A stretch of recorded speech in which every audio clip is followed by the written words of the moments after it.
Hello and welcome to North Country Matters. My name is Donna Seymour. I'm a member of the St. Lawrence County branch of the American Association of University Women, one of the civic partners for this show.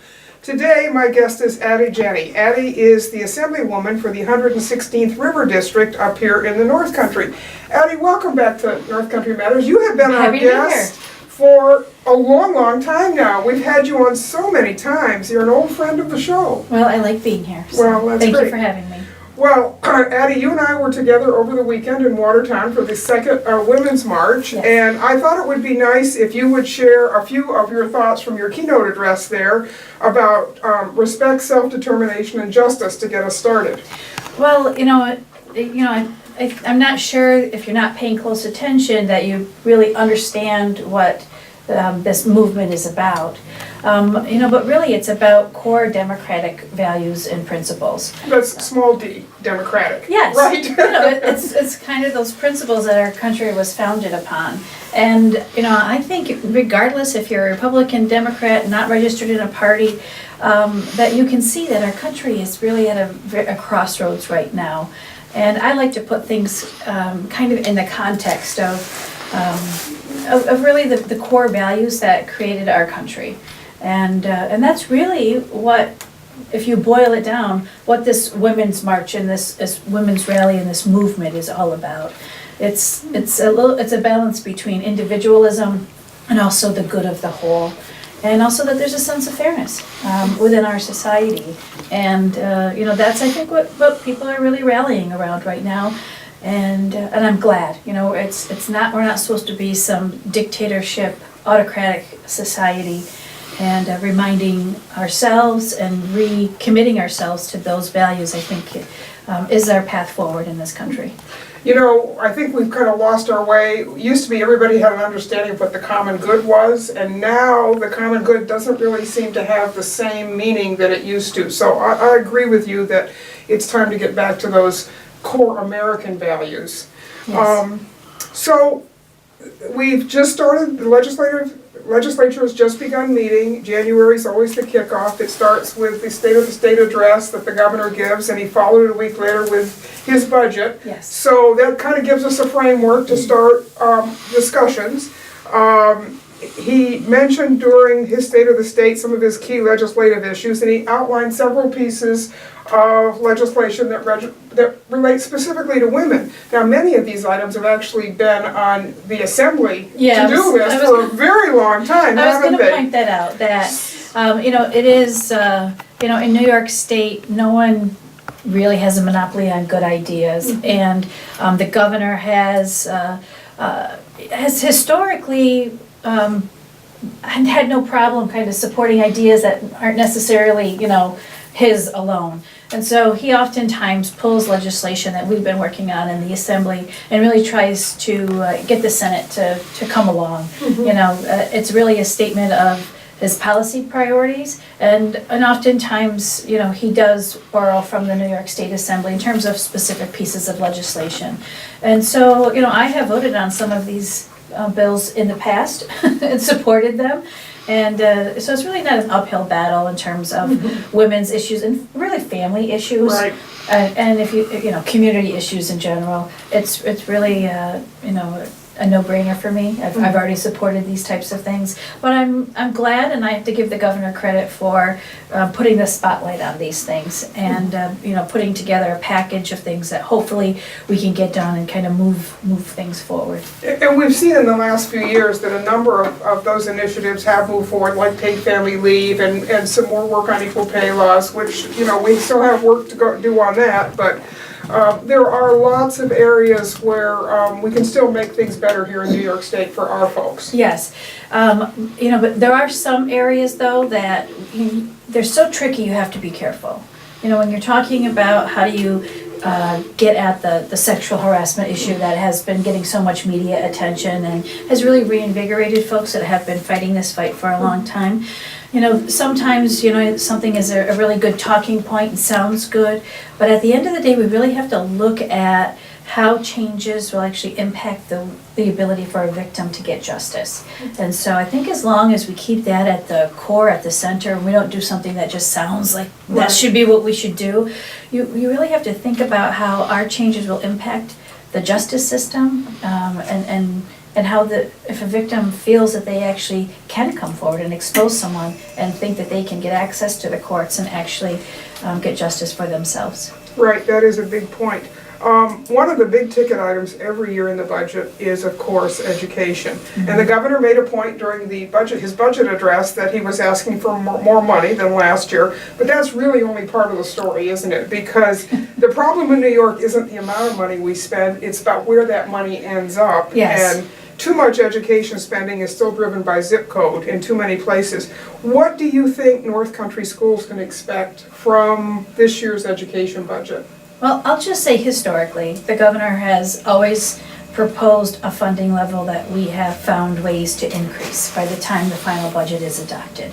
And so, I'm going to be advocating for more funding specifically, for our North Country schools here, and for some initiatives that are going on within our individual school districts. But the fact remains that we need to add more money to that pot. Because it really isn't keeping up with the cost of inflation. I mean, everybody knows how more expensive things are now than they were for a few years ago. But you're right, the other issue is how we divide up that pie, so to speak. I have carried legislation for years to look more at the student body population and how poor they are to drive funding decisions. And the governor has also indicated that that's good. Looking at those issues of equity is going to be part of how he approaches this year's budget. When you don't have a ton of money to throw at something, you have to spend it more wisely, something we all know here in the North Country. But what's going to really make this year's budget that much more difficult is dealing with the federal government's new tax policy. And because New York State uses property taxes as a major way to fund education, we have to take a look at the impact that the federal changes are going to have on our residents, those that are expected to pay for our schools. So I think there's going to be a wide range of solutions thrown out there. The governor proposed some solutions to address the income tax deductibility issue, which I'm sure your viewers are probably pretty sophisticated and aware that there's now a cap of $10,000 on your deductibility of state and local taxes, which are both income taxes and property taxes. It actually doesn't take very much to hit that cap, even though we're not one of the high property wealth areas, but it still doesn't, especially when you live in Canton and Potsdam, where so much of the tax burden is picked up by so few residents because of so the we have that issue of who is actually, how many people are actually paying the tax. Ogdensburg has the same issue. Down in other parts of my district, down in Jefferson County, we have some districts that pay a lot more in tax, than a neighboring district. And so we have to be mindful of those dynamics. There was a proposal that I don't think is going anywhere that the New York State Senate put out, that while I think we should do everything we can to relieve the tax burden of senior citizens, that would shift the burden to our poor, struggling working families. And so, I think that there's going to be discussions about moving education completely to an income-based revenue support system. I would support getting us off of the property tax system, relieve our poorer communities. It would alleviate the burden on our senior citizens, and it would shift the burden to wealthier people throughout our state and be a fairer system. So I think you'll see everything from that suggestion, which I don't disagree. I'd love for our senior citizens to be able to catch a break, and frankly, we're going to have more senior citizens with the baby boomers. We have to face that reality as well, that we're going to have a really large population on a fixed income, and how to deal with that for the long term.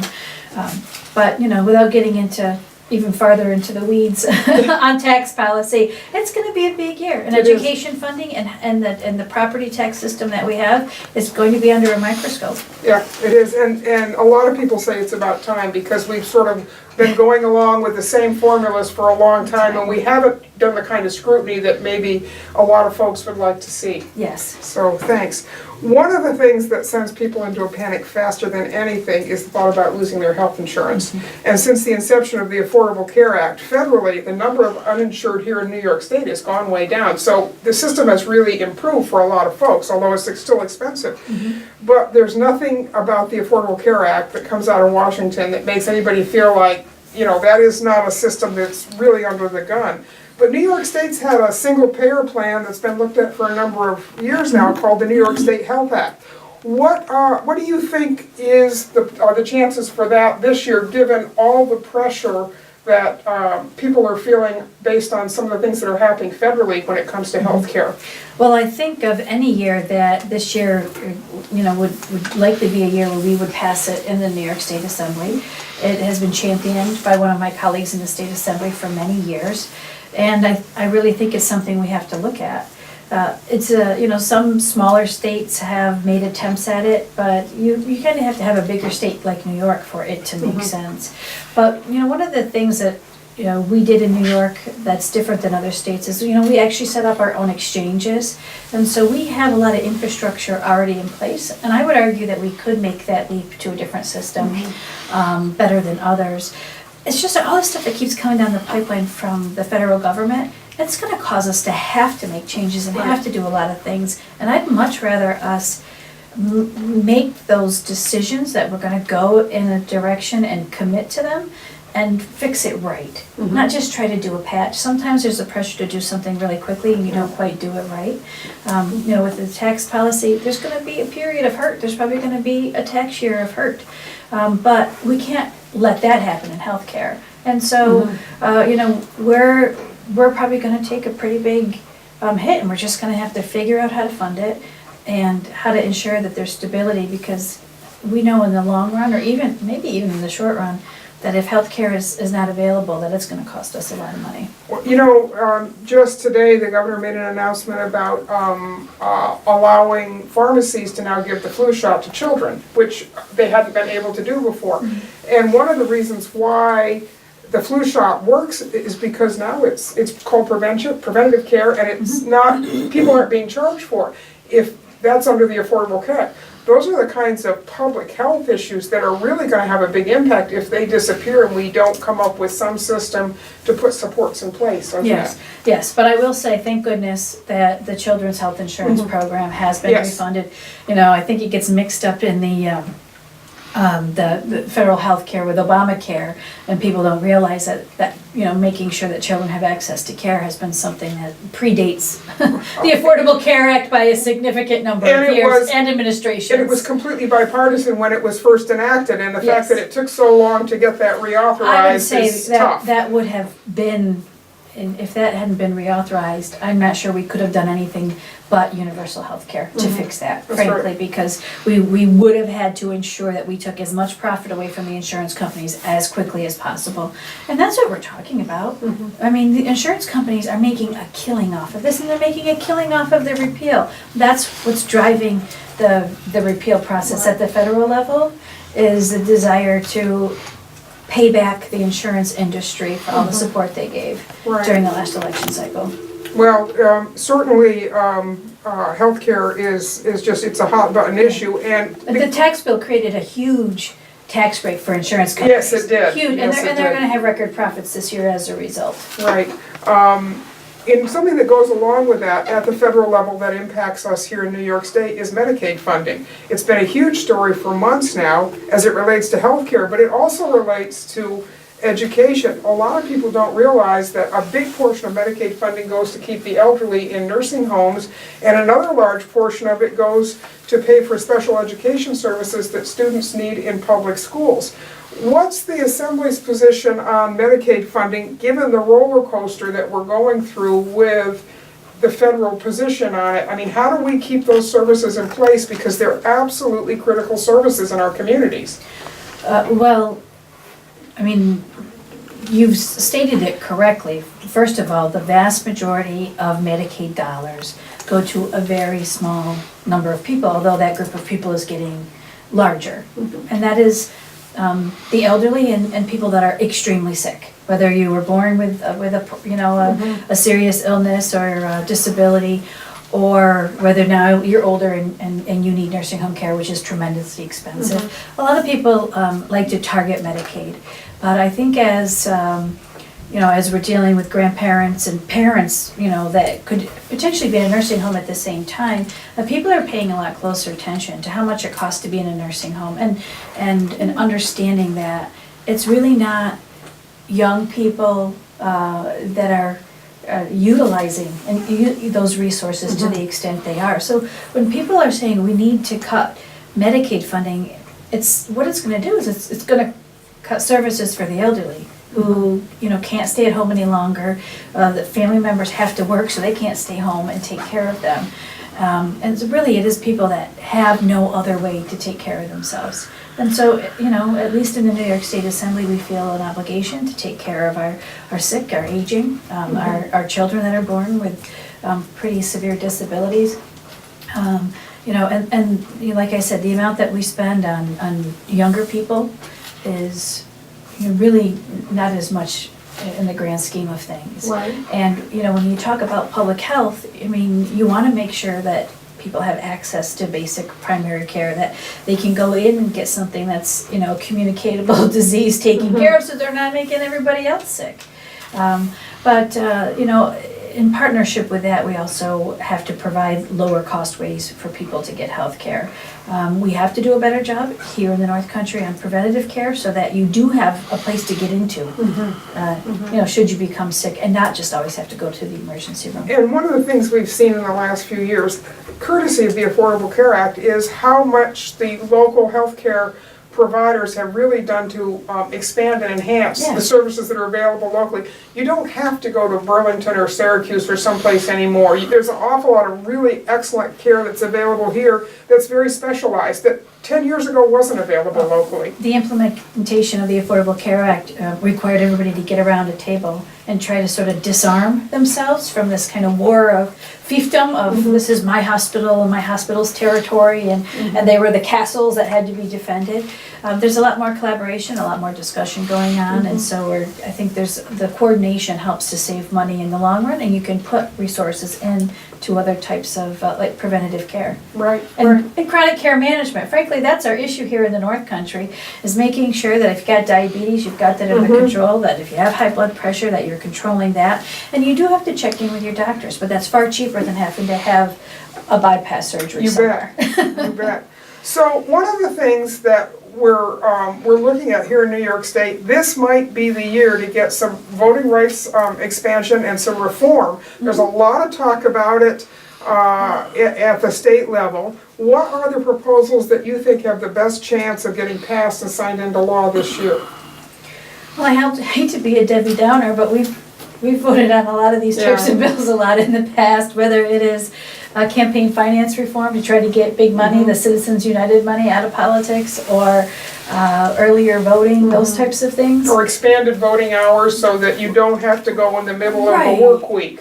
Right, and we also, it's difficult to get an absentee ballot, those types of things. I have supported these types of reforms for years, and we've always gotten pushback from the state senate on these things. But just like the issues dealing with, women's rights and families' rights, the governor is shining a spotlight on these, and oftentimes he can be a tough negotiator. I'll just put it that way. So maybe we'll be able to get some traction on this. And we're certainly seeing a lot of information around the country from states that are going backwards on voting rights and voting expansion, as well as places like New York where it's a more positive discussion that's on the table. And we're not a city. It's not like you can just go a block. I mean, some people they have to go out of their way. They have to try to time off from work. And the drive home from work is oftentimes, a lot of our people work out of town. So, you talk about the average working class person who may have to travel because they're in the construction industry, or they got to stay at work because, somebody couldn't make it in because they had car trouble. We don't live Mm-hmm. super convenient lives. Right. And so, and you just can't walk there. And I actually heard a story the other day from someone who wanted to vote in the last election, but has 2 part-time jobs, neither of which would give this person time off to go vote, back home. to go vote, and there wasn't And get back to time. work. There wasn't time between to do it because you're also juggling family responsibilities and Yes. everything else. And Yes. there has to be a way to address some of these issues that. It's not that people don't want to vote, it's that sometimes they just physically can't make it work. And we do have very rigid Yeah, systems. that's right, so, yeah. that's right. So, speaking of voting, 2018 is an election year, Yes. and all the major state offices, the Assembly and the Senate, are up for election.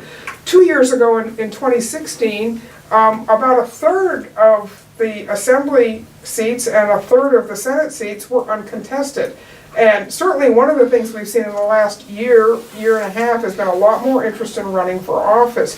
Do you think that we're going to, I know you rarely have to worry about I was having going to say, it's a, usually not my experience. yeah, that's Donna. not been your experience, that's true. But do you think this year voters, that there's more interest in running and that there'll be fewer of those uncontested seats at the state level? Because those people who vote in those elections have no choice.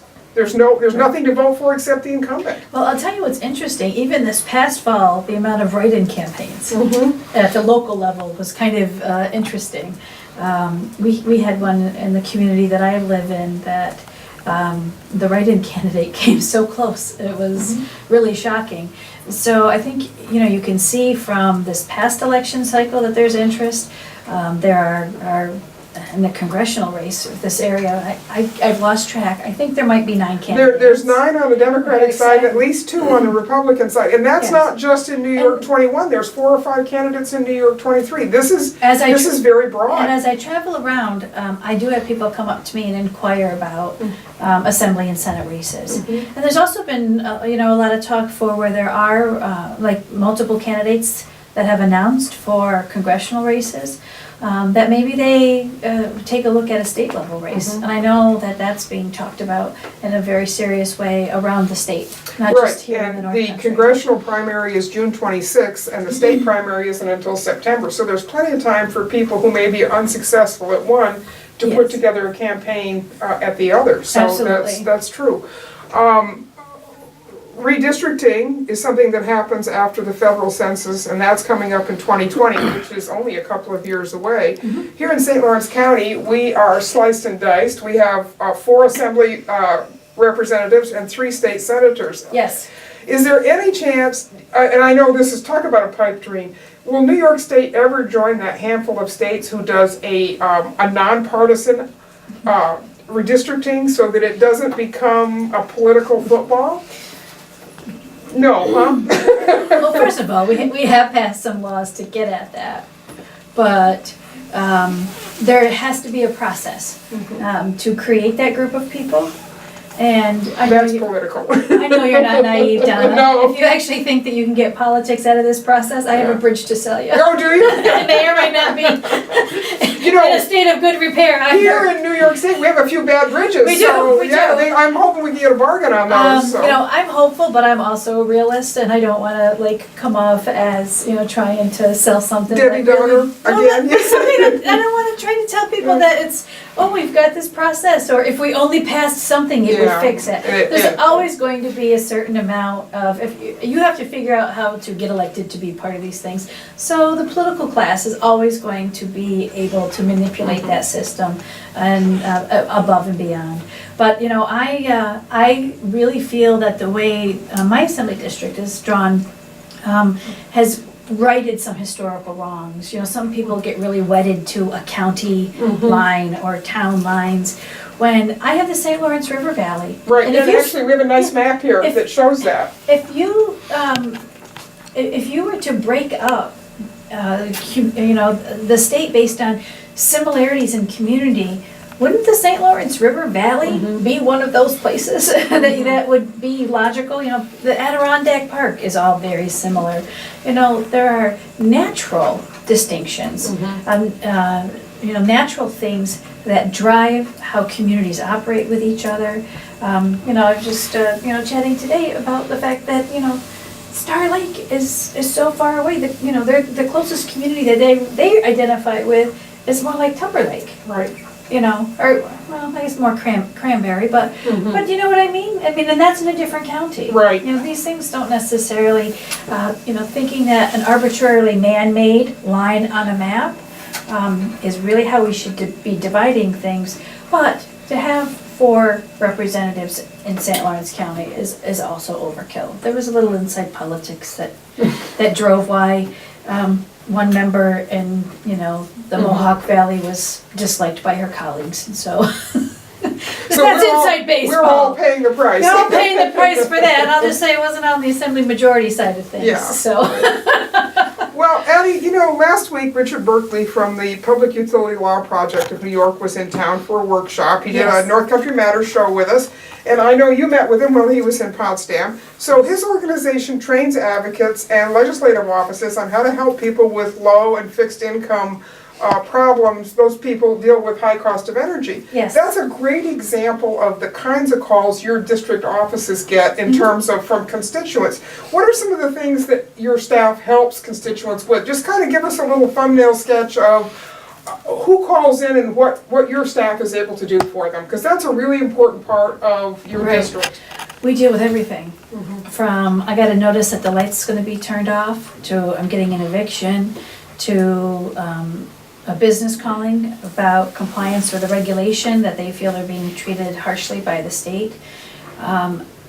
Any number of things. I mean, it really is, if there's something going on that involves the state, or even a local government, my staff dedicates a lot of time to trying to solve these issues. You know, they could be just an individual issue, or several people are suffering from the same type of thing. And what we try to do is figure out what's going on and help them, and then also look at the bigger picture. You know, I'm not afraid to see that there's a theme going on somewhere, and to start to try to push that and raise it to another level with other types of state agencies, and really ask them to take a look at what they're doing and how they might be able to help make things better, and not just continue to perpetuate a problem. And actually, I know from personal experience that your staff doesn't always just limit themselves to state issues, because you've intervened for family members on veterans issues, which is certainly a federal thing. So that's another area where sometimes it's just knowing who to call makes a big difference, doesn't it? Yes.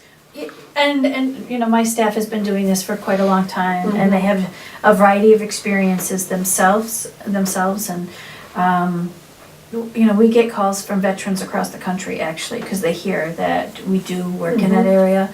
You know, one of my constituent workers is a retired dairy farmer. You know, so she knows the inner workings of that industry, and so I have, they have some specialized areas, but really what they are specializing in is bulldogs. They don't stop till they figure out what's wrong, and if they see a problem, they take care of it, but they also bring it to me and say, I think you need to, you know, can we look at a strategy to fix this for everyone?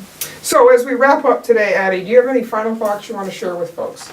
Well, you know, there's a reignition of dialogue. You know, sometimes we've sat here in the past and kind of been wishing people would be more engaged in public discourse and to talk about issues. And, you know, I love to hear people's point of view. I don't always agree with people, but oftentimes I can come away from any conversation learning something new and seeing a different side to the issue, and how we might be able to kind of get to a path where we may not agree on everything, but you know, maybe we can get some work done. And so, you know, that's why I have such a strong constituent service operation at my office. That's why I go to places in person, and I stay and be part of discussions at meetings, because that's really where I get all the valuable information I need to make common sense arguments about how we should govern the state. Actually, I think you spend as much time in St. Lawrence County as you do in Albany, just in terms of looking at your schedule and how hard it is sometimes to get time to Well, I talk don't to live you. too far from the county line, so. No, that's true.